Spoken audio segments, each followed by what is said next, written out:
ఎన్ని చేపలు జల పుష్పాలు. నరసింహ, ఈ చిన్న చేప నాకేరా. చిన్న చేపలేట్రా, 2 పెద్ద సావిడాలే అటుకెళ్ళు. రే తిండిపోద్దాంగా గాడిదా, అక్కడ పెద్ద చేపల.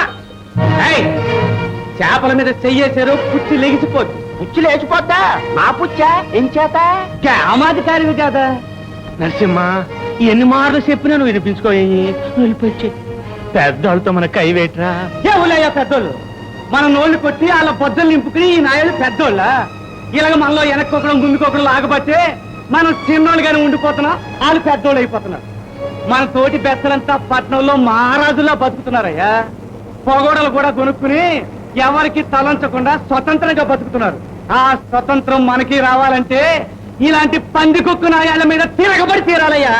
మా ఎంగిలి కూడా తిని మా మీద కనబడతానంటావా? పగలబట్టిందా ఏట్రా? చూస్తారా, ఊరుకుంటే నా మీద పడతాడు. తావు కొట్టండి.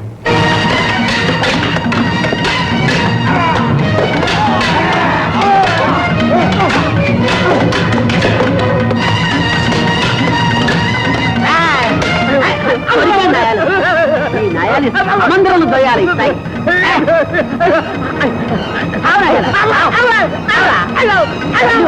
పొయ్యిలో ఇరిచి పెడతాను నాయాల.